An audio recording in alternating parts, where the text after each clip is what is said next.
Transformer एक बहुत ही महत्वपूर्ण उपकरण। आपने इसका इस्तेमाल होते हुए कई जगह देखा होगा, जैसे कि इन्वर्टर्स में, पावर सप्लाई में, या फिर ऐसे ट्रांसफॉर्मर जिससे आप बचपन में काफी खेले होंगे, या फिर आपने अपने घर के आसपास इतना बड़ा ट्रांसफॉर्मर भी देखा होगा। लेकिन क्या आपने कभी सोचा है कि एक ट्रांसफॉर्मर किस तरह से काम करता है? तो चलिए इस वीडियो में जानते हैं। तो ट्रांसफॉर्मर कैसे काम करता है, उसके पहले हमें जानना पड़ेगा कि ट्रांसफॉर्मर क्या होता है। तो what is a transformer? A transformer is an electrical device that transfer energy from one electrical device to another without direct contact. It either increasing और decreasing AC voltage while maintaining the frequency. इसका मतलब transformer एक ऐसा device है जो कि एक circuit से दूसरे सर्किट में एनर्जी को पहुंचाता है, और ये हमेशा एसी के फॉर्म में रहता है। एक बात आप ध्यान रखना कि ट्रांसफॉर्मर हमेशा एसी वोल्टेज में काम करता है, ट्रांसफॉर्मर डीसी वोल्टेज में काम नहीं करता है। और इसकी जो फ्रीक्वेंसी है ना, मतलब इनपुट में जो फ्रीक्वेंसी आएगी, आउटपुट में भी हमें वही फ्रीक्वेंसी मिलेगी। तो अब जानते हैं कि ट्रांसफॉर्मर का वर्किंग प्रिंसिपल क्या होता है, यानी कि ट्रांसफॉर्मर किसके सिद्धांत पर काम करता है। Working principle of A transformer: the transformer works on the principle of Faraday's electromagnetic induction, यानी कि ट्रांसफॉर्मर फैराडे के इलेक्ट्रोमैग्नेटिक इंडक्शन के सिद्धांत पे काम करता है। तो आइए अब जानते हैं कि फैराडे का इलेक्ट्रोमैग्नेटिक इंडक्शन क्या होता है। Faraday's law of electromagnetic induction: तो whenever a conductor is placed in a varying magnetic field, an electromotive force is induced in the conductor। यानी कि इसका मतलब यह है कि अगर हम किसी भी धातु को एक चेंजिंग मैग्नेटिक फील्ड के पास रखेंगे तो उसमें एक वोल्टेज और करंट उत्पन्न होगा। उसी को कहते हैं Faraday's law of electromagnetic induction, क्योंकि यह सिद्धांत फैराडे ने दिया था। तो आइए इसे थोड़ा विस्तार से और जानते हैं। तो जैसा कि यहाँ पे आप लोग देख सकते हैं, मेरे पास फिलहाल 4 फिगर है, जिसमें कि पहला और दूसरा फिगर इलेक्ट्रोमैग्नेटिज्म को दर्शाता है और तीसरा और चौथा फिगर इलेक्ट्रोमैग्नेटिक इंडक्शन को दर्शाता है। तो आइए आप समझते हैं कि इलेक्ट्रोमैग्नेटिज्म क्या होता है। तो फिलहाल आप फिगर 1 में देख सकते हैं, मैंने एक कॉइल लिया है और उसमें एक वोल्टेज अप्लाई किया, और वोल्टेज का जो पॉजिटिव है उसे मैंने लेफ्ट की तरफ दिया और वोल्टेज का जो नेगेटिव है उसे मैंने राइट की तरफ दिया। तो इससे क्या होगा कि इस कॉइल में एक करंट फ्लो होगा जो कि इस डायरेक्शन में होगा। तो इसी करंट की वजह से इसमें एक मैग्नेटिक फील्ड उत्पन्न होगा, तो जिसका नॉर्थ इस तरफ रहेगा और साउथ इस तरफ रहेगा। लेकिन अगर हम इस वोल्टेज की दिशा को बदल दे, यानी कि फिगर 2 में मैंने लेफ्ट की तरफ नेगेटिव को दिया और राइट की तरफ पॉजिटिव को दिया, तो उसी से करंट का डायरेक्शन भी बदल जाएगा। तो इस बार करंट का डायरेक्शन इस तरफ हो चुका है। तो इससे क्या हुआ कि जो स्टार्टिंग में नॉर्थ था वो साउथ बन चुका है और जो साउथ था वो नॉर्थ बन चुका है। तो इसे कहते हैं इलेक्ट्रोमैग्नेटिज्म। तो ये फिलहाल मैंने 2 डायरेक्शन में आपको दिखा दिया कि 2 अलग अलग डायरेक्शन में करंट देने से क्या होता है। तो अभी समझते हैं इलेक्ट्रोमैग्नेटिक इंडक्शन। तो ये भी इसी की तरह है, लेकिन इसका उल्टा है। इसका मतलब ये है कि अगर हम इस कॉइल में एक मैग्नेट को लाएंगे तो उस मैग्नेट की वजह से इसमें एक करंट प्रोड्यूस होगा। तो मान लेते हैं कि वो करंट का डायरेक्शन कुछ इस तरफ है। वही अगर हम इस तरफ नॉर्थ पोल को लाएंगे तो उस करंट का डायरेक्शन बदल जाएगा, यानी कि ये करंट अभी इस तरफ मूव करने लगा। यानी कि अगर हम पोलैरिटी को बार बार चेंज करें तो हमें एक ऑल्टरनेटिंग करंट मिल जाएगा, जो कि एक बार इस तरफ जाएगा और एक बार इस तरफ, यानी कि हमें कुछ ऐसा वेवफॉर्म मिलेगा, एक बार पॉजिटिव एक बार नेगेटिव। तो आइए अब इन दोनों प्रिंसिपल को यूज करके हम एक ट्रांसफॉर्मर का निर्माण करते हैं। तो ट्रांसफॉर्मर का निर्माण करने के लिए हमें क्या करना पड़ेगा, ये जो मैग्नेट है ना, परमानेंट मैग्नेट, इनको हटा के इन दोनों कॉइल्स को आमने सामने रखना पड़ेगा। तो आइए आप देखते हैं कि हम ये कैसे करेंगे। तो दोस्तों, जैसे कि अभी आप लोग देख सकते हैं, मैंने यहाँ पे 3 फिगर बनाए हैं। तो अभी आइए विस्तार से समझते हैं इन फिगर को। तो सबसे पहले बात करते हैं फिगर नंबर 1 की। तो इसमें मैंने क्या किया, दोनों कॉइल्स को आमने सामने रख दिया और एक कॉइल में मैंने वोल्टेज अप्लाई किया, और ये जो वोल्टेज है ये आपका एसी वोल्टेज है।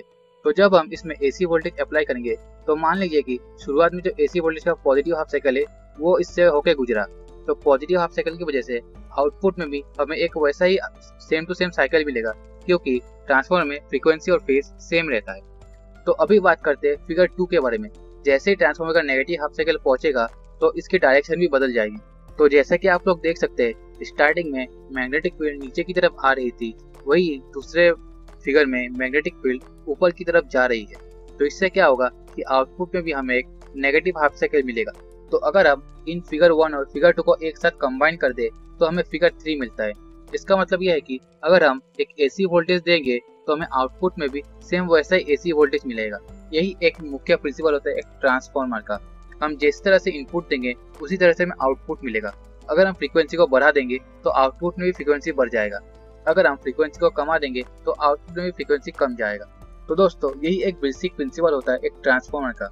लेकिन दोस्तों ये जो ट्रांसफार्मर है ना, इसे हम प्रैक्टिकल लाइफ में यूज नहीं कर सकते, क्योंकि आप लोग देख सकते हैं कि आधा से ज्यादा मैग्नेटिक फील्ड एयर वेस्ट ही हो जा रही है।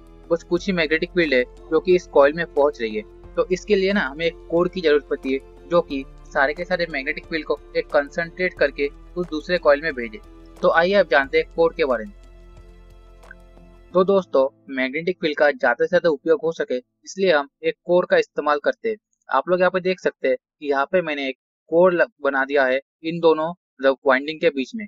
तो अभी आप देख सकते हैं इस कोर के अंदर ही जितने भी मैग्नेटिक फील्ड है सारे के सारे इस कोर के अंदर ही फ्लो करेगा, जो कि लगभग सारे के सारे मैग्नेटिक फ्लक्स इस दूसरे वाले कॉइल में पहुंच जाएंगे, जिससे कि हमें बहुत कम लॉस होगा। जो शुरुआत वाला कॉइल था इसकी एफिशिएंसी काफी कम है, लेकिन जो ये वाला है, ये कोर वाला जो ट्रांसफॉर्मर है इसकी एफिशिएंसी मतलब काफी ज्यादा है, क्योंकि इसमें ऑलमोस्ट सारे के सारे मैग्नेटिक फील्ड इस कोर के अंदर होके इस दूसरे वाले कॉइल में पहुंच रहे हैं। लेकिन दोस्तों ये जो कोर होता है ना, इसे हम एक धातु का नहीं बनाते। मतलब किसी एक लोहे का या फिर कोई भी रॉड देके इसको मोड़ के हम लोग कोर नहीं बनाते। इससे काफी सारे लॉसेस होते हैं, वो मैं आपको आगे लॉसेस में बताऊंगा। तो इसलिए हम क्या करते हैं, कोर को पतली पतली शीट्स में बना लेते हैं। इस तरह से पतली पतली शीट्स में बना लेते हैं। ये आपको कई तरह के मिल जाएगा, जैसे कि EI कोर भी मिलता है, आपको टोरोडल भी मिलता है। लेकिन फिलहाल हम इसी से डिस्कस करते हैं। तो यहाँ पे आप लोग देख सकते हैं, यहाँ पे मैंने काफी सारे कोर के शीट्स को एक साथ रखा है और इनको ना जोड़ के एक मोटा शीट बना लिया जाता है। और ये जो कोर है ना, इनके बीच में एक इंसुलेशन लगाया जाता है, लैमिनेटेड पेपर, जिससे कि ये कोर आपस में कनेक्टेड नहीं होते। हर एक कोर अपना इंडिपेंडेंटली मैग्नेटिक फील्ड भेजता है, जिससे कि कम से कम लॉस होता है। और ये जो कोर होता है ना, इसे सिलिकॉन स्टील से बनाया जाता है। ये क्यों बनाया जाता है ये मैं आपको आगे समझाऊंगा। तो दोस्तों अब जान लेते हैं कि कितने तरह के ट्रांसफार्मर होते हैं। तो दोस्तों बेसिकली आपके दो तरह के ट्रांसफार्मर होते हैं, एक स्टेप डाउन और एक होता है आपका स्टेप अप। लेकिन एक आइसोलेशन ट्रांसफार्मर भी होता है, इसका भी काफी जगह यूज होता है, तो मैं इसके बारे में आपको बता देता हूँ। तो सबसे पहले जानते हैं कि स्टेप डाउन ट्रांसफार्मर क्या होता है। स्टेप डाउन ट्रांसफार्मर मतलब जो ट्रांसफार्मर आपके इनपुट आने वाले वोल्टेज को कमा के आउटपुट में भेजे उसे स्टेप डाउन ट्रांसफार्मर कहते हैं। यानी कि इसका जो इनपुट वोल्टेज रहेगा वो हमेशा ज्यादा रहेगा इसके आउटपुट वोल्टेज से। तो यहाँ पे मैंने कुछ पैरामीटर्स लिखे, जैसे कि N मतलब टर्न्स, V मतलब वोल्टेज और I मतलब करंट।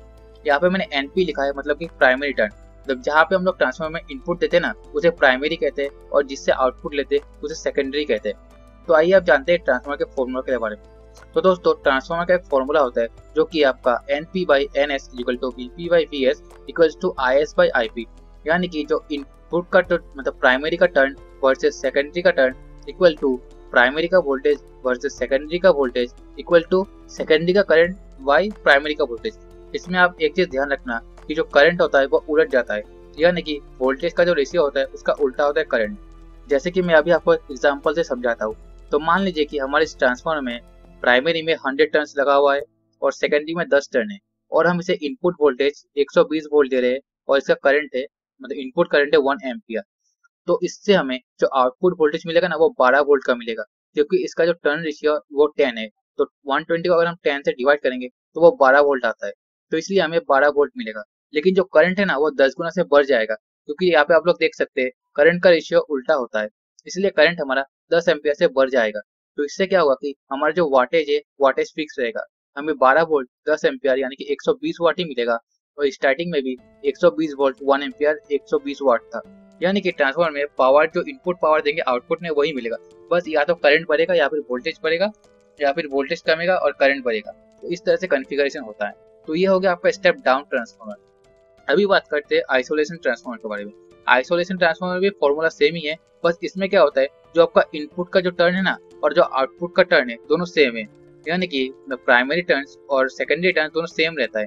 तो ये आप देख सकते हैं, इसमें भी मैंने 120 वोल्ट दिया और 1 एम्पियर का करंट दिया, तो इसमें भी हमें आउटपुट में 120 वोल्ट ही मिलेगा और करंट भी 1 एम्पियर ही मिलेगा, जो कि पावर होगा 120 वोल्ट। तो आइसोलेशन ट्रांसफार्मर में आप लोग ध्यान रखना कि आउटपुट और इनपुट दोनों सेम रहता है।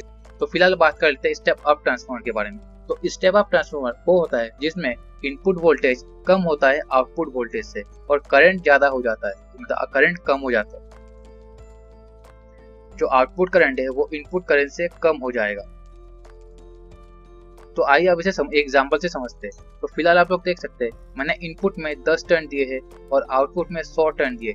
तो इससे क्या होगा, जब हम इनपुट में 120 वोल्ट देंगे ना तो हमें आउटपुट में 1200 वोल्ट मिलेगा और जो करंट था 1 एम्पियर का वो 0.1 एम्पियर हो जाएगा। तो इससे क्या होगा, जो पावर है पावर सेम ही रहेगा। तो यहाँ पे भी आप लोग देख सकते हैं पावर 120 वाट ही है, तीनों में पावर 120 वाट है, तब इनपुट में जो पावर देंगे आउटपुट में वही पावर मिलेगा। तो अब जानते हैं कि इनका यूजेस क्या होता है।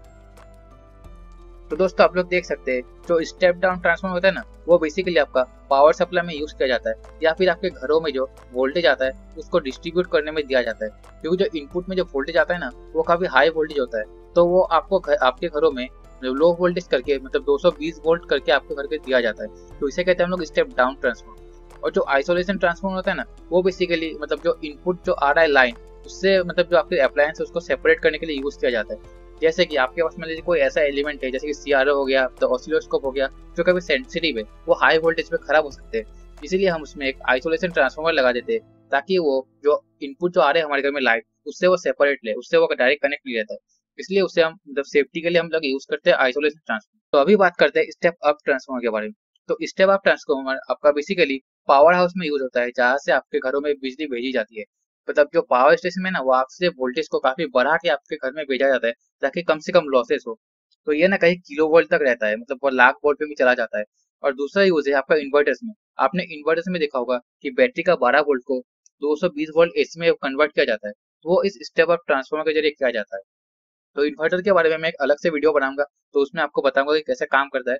फिलहाल आप लोग याद रखना कि इन्वर्टर में स्टेप अप ट्रांसफार्मर यूज होता है और ये स्टेप डाउन की तरह भी काम करता है कभी कभी बैटरी चार्ज करने में। तो आइए अब जानते हैं ट्रांसफार्मर के पार्ट्स के बारे में। तो फिलहाल आप लोग ये इमेज देख सकते हैं, इसमें मैंने एक ट्रांसफार्मर के मतलब कौन सा पार्ट यूज होता है, मतलब कौन से कॉन्फ़िगर है वो मैंने सारा दे दिया।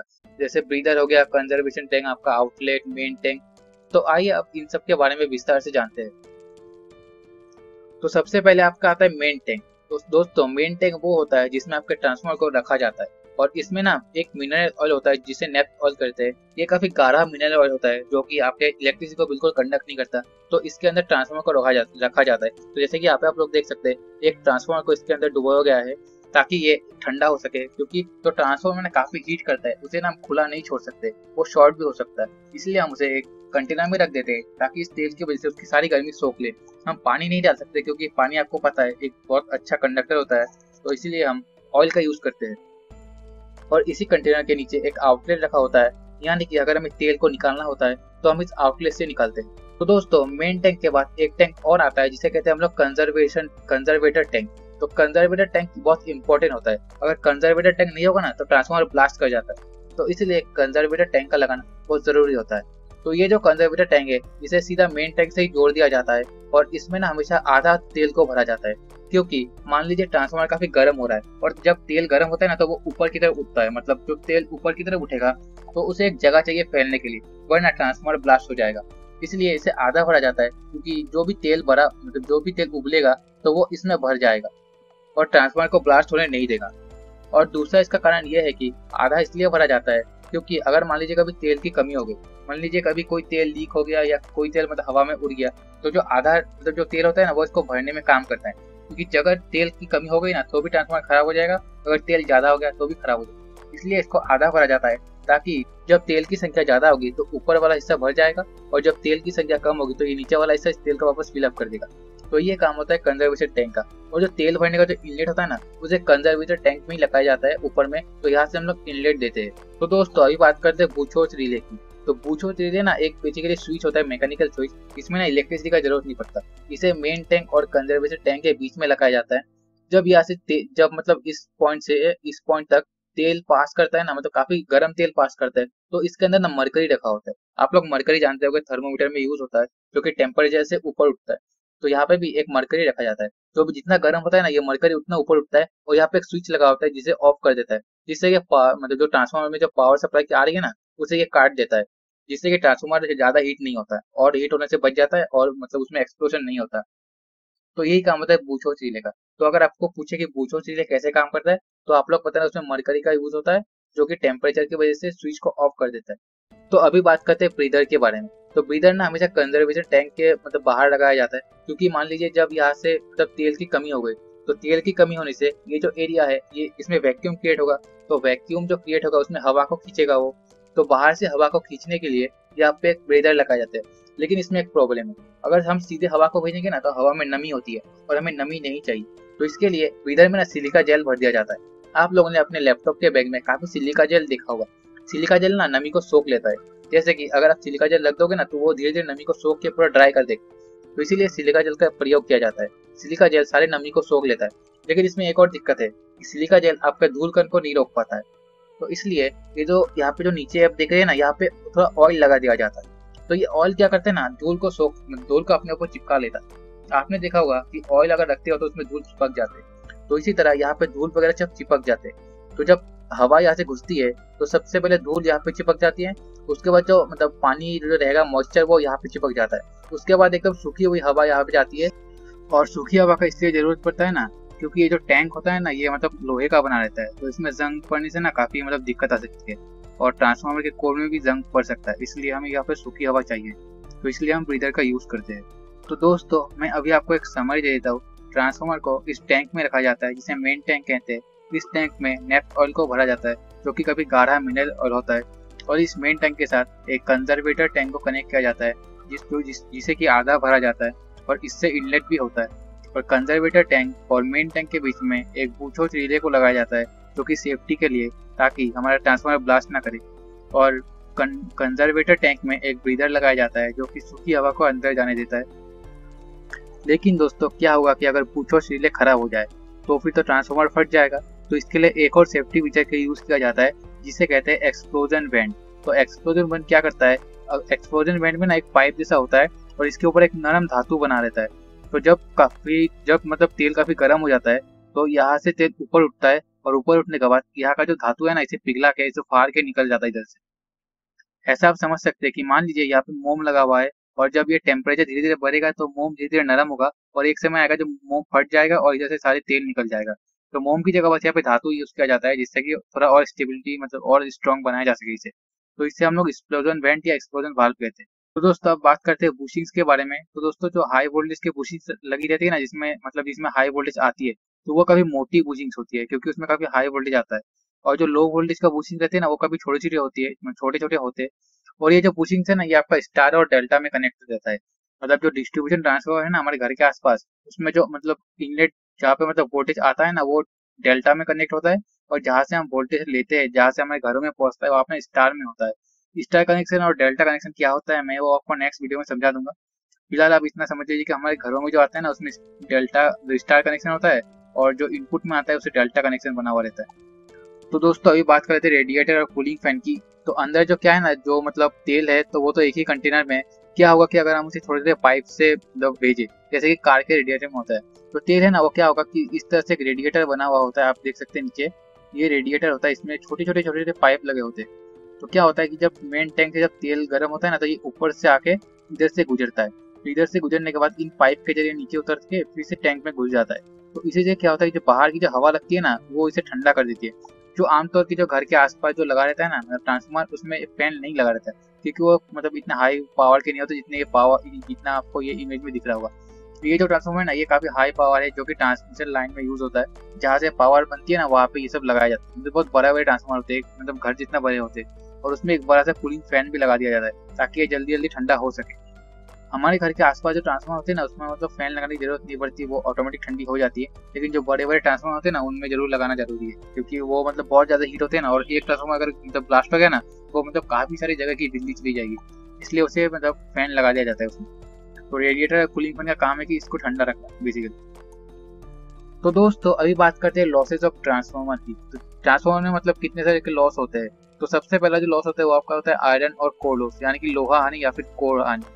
तो ये ना दो पार्ट में डिवाइड होता है। एक होता है आपका हिस्टैरिसीस लॉस, एक होता है आपका एडी करंट लॉस। जो हिस्टैरिसीस लॉस होता है ना वो आपका मैग्नेटिक फील्ड की वजह से होता है। जैसे कि मान लीजिए कोई एक कंडक्टर है जिसमें हम लोग अगर मान लीजिए पहले पॉजिटिव इस तरफ दिया, नेगेटिव इस तरफ दिया, तो इसमें एक मैग्नेटिक फील्ड बनेगा। मान लीजिए कि मैग्नेटिक फील्ड की वजह से इलेक्ट्रॉन का डायरेक्शन इस तरफ हो चुका है। तो वही अगर हम इसका डायरेक्शन बदल देंगे, मान लीजिए हम लोगों ने माइनस इधर कर दिया, प्लस इधर कर दिया, तो इलेक्ट्रॉन का डायरेक्शन भी बदल जाएगा, तो इस तरफ हो जाएगा। और हमारे घर की जो मतलब हमारे घर में जो सप्लाई आती है वो मतलब 50 हर्ट्ज की आती है। तो इसका मतलब ये कि ये जो प्लस माइनस है ये 100 बार रिपीट हो, यानी कि इलेक्ट्रॉन एक बार इधर जाएंगे एक बार इधर जाएंगे, मतलब ये प्रोसेस 100 बार रिपीट होगा 1 सेकंड में। इसका मतलब ये है कि जो मतलब इसका मतलब ये है कि यहाँ पे मतलब काफी मतलब इलेक्ट्रॉन का हलचल होगा, जिससे कि मतलब एक काफी हीट जनरेट होती है। तो इसी हीट की वजह से मतलब ये हिस्टेरिसिस लॉस होता है। तो इसको इस हीट से बचने के लिए हम यहाँ पे सिलिकॉन स्टील का यूज करते हैं। जो सिलिकॉन स्टील है ना वो अपने अंदर मतलब काफी मतलब मैग्नेटिक फील्ड को काफी तेजी से जाने देता है बिना किसी हीट किए। अगर हम नॉर्मल मतलब स्टील या आयरन का यूज करेंगे ना तो वो काफी जल्दी हीट हो जाएगा। इसीलिए हम लोग सिलिकॉन स्टील का यूज करते हैं ताकि हम हिस्टेरिसिस लॉस को रोक सके। तो दोस्तों आप बात करते हैं ईडी करंट के बारे में। तो ईडी करंट आप लोगों ने जाना होगा कि ईडी करंट क्या होता है। तो ईडी करंट अपने ही ओरिजिनल करंट का विरोध करती है। जैसे कि कोई भी कंडक्टर में मतलब कोई भी कंडक्टर में अगर आप करंट दोगे तो उसमें ईडी करंट भी जनरेट होता है कुछ ऐसे राउंड राउंड शेप में। तो वो ना ओरिजिनल करंट का विरोध करती है। तो इसीलिए ईडी करंट को रोकने के लिए हम इसमें शीट्स का यूज करते हैं। तो इन शीट्स के बीच में ना एक लेमिनेशन लगाते हैं, बहुत पतला लेमिनेशन होता है। तो उससे क्या होता है कि एक मतलब शीट ना हर एक दूसरे शीट से कनेक्ट नहीं होता है, हर एक शीट इंडिपेंडेंट काम करती है। तो इससे क्या होता है कि जो मैग्नेटिक फील्ड है ना वो आराम से एक शीट में इस तरह से घूमती रहती है। इधर पे हम लोग एक आई कोर लगाते हैं इसमें, तो ये ना मैग्नेटिक फील्ड इसके अंदर ही घूमती रहती है। मतलब हर एक शीट में ना अलग अलग अपना मैग्नेटिक फील्ड घूमते रहता है, जिससे कि जो है एडी करंट काफी कम हो जाता है और मतलब बिल्कुल ना के बराबर लॉस हो जाता है, लेकिन फिर भी कुछ ना कुछ लॉस हो ही जाता है। तो दोस्तों अब बात करते हैं कॉपर लॉस और ओमिक लॉस। तो दोस्तों इसे कॉपर लॉस इसलिए कहते हैं क्योंकि हम ज्यादातर मतलब कॉपर का यूज करते हैं वाइंडिंग करने में। सबसे अच्छा तो चांदी होता है, लेकिन चांदी बहुत महंगा होता है, इसलिए हम लोग कॉपर का यूज करते हैं। तो कॉपर लॉस मतलब ये है कि कोई भी एक चीज हो उसमें एक रेजिस्टेंस जरूर होता है। मतलब कोई भी एक कंडक्टर लीजिए आप, उसमें कुछ ना कुछ रेजिस्टेंस जरूर होगा, चाहे वो कितना भी बड़ा मतलब कंडक्टर हो जाए, उसमें कुछ ना कुछ रेजिस्टेंस जरूर होता है। तो क्योंकि हम लोग जो वाइंडिंग करते हैं तो वाइंडिंग करते करते मतलब बहुत लंबा हुआ है, कभी कभी ना मतलब काफी ज्यादा मीटर में वायर यूज हो जाता है। तो इतने लंबे वायर में ना काफी अच्छी खासी रेजिस्टेंस आ जाती है जो कि करंट का विरोध कर सके। तो उसे कहते हैं कॉपर लॉस। और इस मतलब और ये जो कॉपर लॉस है इसे हम लोग रोक नहीं सकते क्योंकि ये और होगा ही, क्योंकि ऐसा कोई धातु नहीं है जिसमें मतलब बिल्कुल भी रेजिस्टेंस ना हो। ये थोड़ा बहुत लॉस होता ही है, तो इसे कहते हैं हम लोग कॉपर लॉस। तो दोस्तों अब बात करते हैं डाइलेक्ट्रिक लॉस के बारे में। तो डाइलेक्ट्रिक लॉस ना बेसिकली इंसुलेटर की वजह से होता है, क्योंकि हम जब एक बार वाइंडिंग करते हैं तो मान लीजिए एक बार आपका वाइंडिंग कंप्लीट हो चुका है, तो उसके बाद हम एक इंसुलेटर लगाते हैं, उसके बाद एक और वाइंडिंग करते हैं, फिर एक इंसुलेटर लगाते हैं। तो इससे क्या होता है कि जो मैग्नेटिक फ्लक्स है ना वो इंसुलेटर के मतलब आर पार हो जाने से थोड़ी सी इंटेंसिटी कम हो जाती है, जिससे कि हमें डाइलेक्ट्रिक लॉस देखने को मिलता है। और इसे ना हम रोक नहीं सकते क्योंकि हमें तो इंसुलेटर लगाना ही पड़ेगा, क्योंकि इंसुलेटर के बिना तो हम ट्रांसफार्मर काम ही नहीं करेगा, वो शॉर्ट हो जाएगा। तो इसलिए कुछ ना कुछ डाइलेक्ट्रिक इतना भी लॉस नहीं होता। अगर मतलब काफी बड़ा ट्रांसफार्मर है तो उसमें ज्यादा लॉस होता है, छोटे मोटे ट्रांसफार्मर में इतना कुछ खास लॉस होता नहीं है। तो दोस्तों अब बात करते हैं स्ट्रे लॉस के बारे में। स्ट्रे लॉस मतलब लीकेज ऑफ मैग्नेटिक फ्लक्स। मान लीजिए ये दो कोर लगा हुआ है और इन दोनों कोर के बीच में थोड़ी सी जगह बच गई एयर, तो उसमें क्या हुआ थोड़ा सा फ्लक्स लीक कर जाएगा, मतलब थोड़ा सा बाहर चला जाएगा फ्लक्स।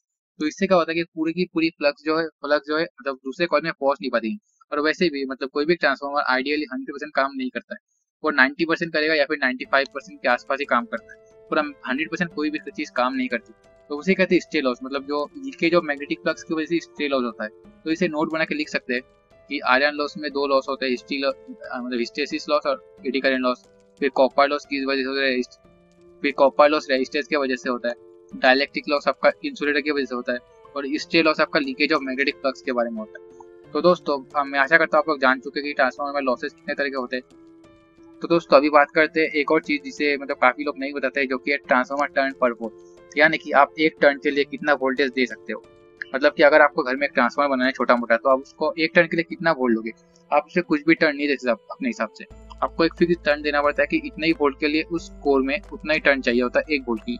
तो उसके लिए एक फॉर्मूला होता है जो कि turn per volt equals to E into 10⁸ divide by 4.44 into F into A into rho. ये पी नहीं, ये रो है, यहाँ रो। तो ई जो होता है वो आपका वोल्टेज होता है, तो हम लोग टर्न पर वोल्ट निकाल रहे हैं इसलिए इसे हम 1 वोल्ट रखेंगे। फ्रीक्वेंसी होता है जनरली हम लोग 50 हर्ट्ज यूज करते हैं, तो इसलिए मैं 50 हर्ट्ज रख रहा हूँ। और रो जो होता है ना ये आपका फ्लक्स डेंसिटी होता है, जो कि 60,000 टेस्ला होती है। और ए जो है ना ये आपका कोर एरिया है। कोर एरिया मतलब ये जो आप देख रहे हैं ना L इंटू बी, साइड में आप लोग देख सकते हैं, इसे कहते हैं कोर एरिया, जहाँ पे हम लोग वाइंडिंग करते हैं। तो अगर आप इसको थोड़ा सिंप्लीफाई करेंगे तो ये आपका आ जाएगा 7.5 इंटू ए।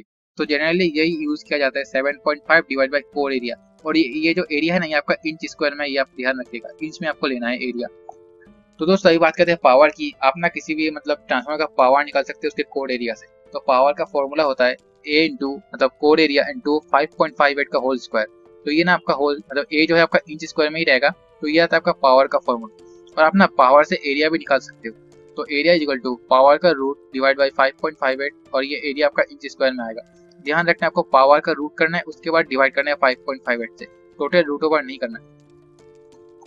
जैसे कि मैं अभी आपको एग्जाम्पल से समझाता हूँ। मान लीजिए कि हमें एक ट्रांसफार्मर बनाना है 12 5 एम्पियर का। तो इसमें आप लोग तो जैसे कि आप लोग जानते हैं पावर होता है वोल्ट इंटू करंट। तो पावर हो जाएगा इसमें 60 वॉट। तो अभी हमें पावर मिल चुका है, तो अभी हम कोर एरिया निकालते हैं। तो कोर एरिया के लिए 60 को रूट करना पड़ेगा और उसको 5.58 से डिवाइड करना पड़ेगा। तो इसकी वैल्यू निकल के आती है 1.38। लेकिन 1.38 का कोई कोर होता नहीं है, इसलिए हम 1.5 ले लेंगे, जिससे कि हमें सुविधा होगी कोर लेने में। तो अगर हम एरिया को कोर में मतलब 1.5 लेंगे, तो आप लोग जानते हैं एरिया का मतलब होता है लेंथ इंटू ब्रेड। तो लेंथ अगर हम ले लेंगे 1.5 और ब्रेड ले लेंगे 1 इंच, तो कोर एरिया आ जाएगा 1.5 इंच, जो कि मतलब काफी सही है और ऐसा कोर अवेलेबल भी है।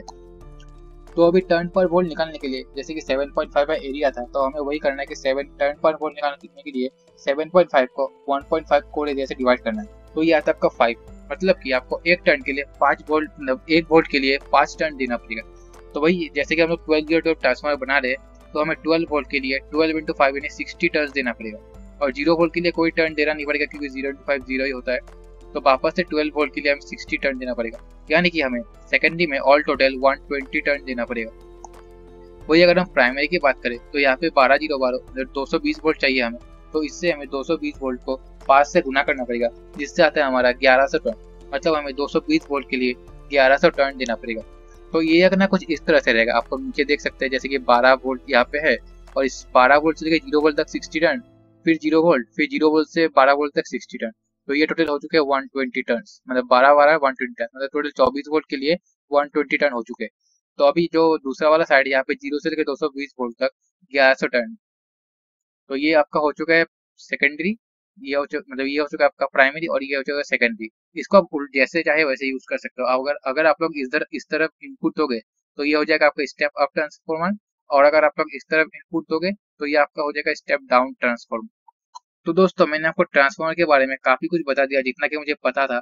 तो दोस्तों अगर आपको ये वीडियो पसंद आई ना, तो इस वीडियो को एक लाइक कर देना, और अगर चैनल पे पहली बार आ रहे हो तो सब्सक्राइब भी कर देना, ताकि आपको आगे ऐसे भी इंफॉर्मेटिव वीडियो मिलती रहे। तो मिलते हैं नेक्स्ट अगली वीडियो पर।